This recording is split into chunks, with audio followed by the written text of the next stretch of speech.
Bonjour.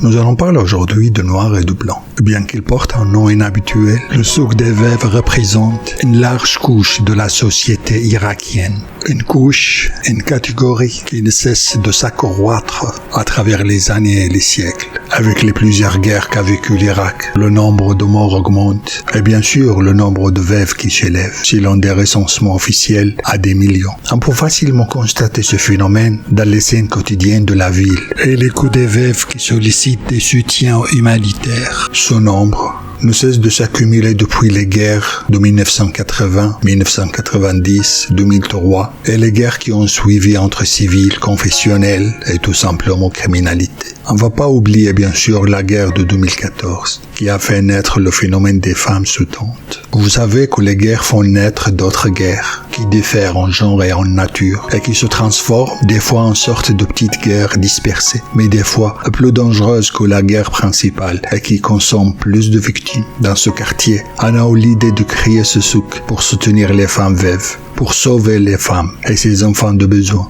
La femme, après le départ de son mari, assume une grande responsabilité et ce genre d'activité commerciale pourrait alléger sa situation. Ce souk abrite un certain nombre de ces femmes. Elle les accorde l'opportunité de travailler et de pouvoir répondre aux besoins des enfants. Ce souk devient une source de vie pour ces femmes qui cherchent à survivre dans ce monde rapide et sans merci. Elles sont ici. Elles travaillent depuis l'aube jusqu'au coucher de soleil, entre des femmes ayant des boutiques et des femmes assises par terre. Elles vendent toutes sortes de choses, des légumes, des vêtements, tout. Dans ce souk, une boutique d'une femme veuve attire mon attention, par les couleurs qu'elle représente et ses significations. Dans cette boutique, on trouve deux couleurs dominantes, le noir et le blanc. Deux couleurs qui représentent la vie, le blanc, et l'amour, le noir, le deuil et le bonheur. Dans sa boutique, elle qui porte le noir, comme la majorité des femmes de souk, se trouve entourée de ses robes des nouvelles mariées. Elle, avec sa noirceur, se trouve au cœur de la blancheur des robes des nouvelles mariées. Sa position fait une harmonie de couleurs, noir et blanc, mais aussi une harmonie entre deuil et fête, entre malheur et bonheur. Comme si elle voulait transmettre un message disant que la vie et l'amour, l'un complète l'autre, mais aussi le bonheur et le malheur. Sans connaître le malheur, on ne connaîtra pas le bonheur. Et sans le noir, il n'y aurait pas de blanc. Elle est toujours active et souriante. Elle a toutes les qualités d'une vendeuse réussie et d'une femme qui sait très bien traiter sa situation et rester debout jusqu'au bout. Toujours affairée avec la mode et sa manière élégante de convaincre les clients. Elle est le noir, la tristesse, le deuil, mais qui vend le blanc, le bonheur, avec le sourire et l'humour que la belle couleur mérite. Ah, le soir tombe. Je dois revenir à la maison. Le couvre-feu va commencer. J'ai acheté quelque chose de ce petit souk, dernier contact avec le monde des femmes catastrophées, avec le monde noir, mais qui lutte courageusement pour rendre la vie plus belle et blanche. J'arrive à la station des taxis collectifs. Le chauffeur appelle « Dernier passager !»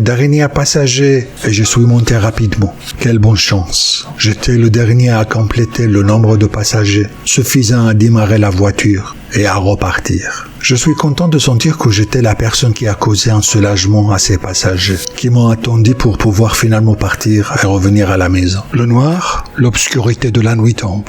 La pénurie d'électricité fait briller les couleurs blanches des phares des voitures et des fois me font fermer les yeux. Je vois aussi la blancheur de quelques fenêtres avant de baisser le rideau de l'obscurité. Le chauffeur a allumé la lampe de la voiture pour collecter de l'argent. La lumière intérieure se remplit et la blancheur subite a barré la vue de l'extérieur tout en faisant briller l'intérieur. Ah, j'ai fait les mouvements habituels pénibles pour rentrer ma main dans ma poche et en sortir de l'argent parce que j'étais coincé avec le passager à côté de moi. Encore une fois, j'ai oublié de sortir de l'argent avant de monter en voiture. J'ai remarqué la table de bord. Quelle beauté. Ah, je suis dans la voiture qui s'appelle Oise. Avant, ce véhicule transportait uniquement les soldats aux guerres. Elle était la voiture de guerre numéro 1, mais aujourd'hui, elle est numéro 1 pour transporter les civils.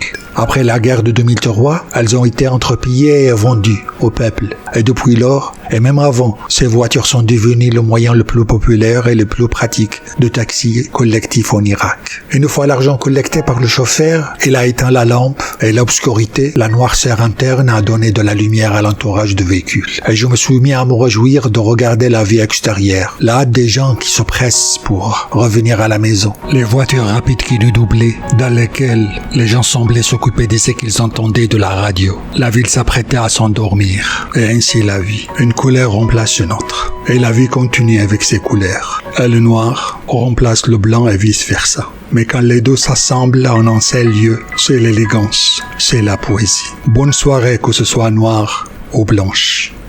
Merci.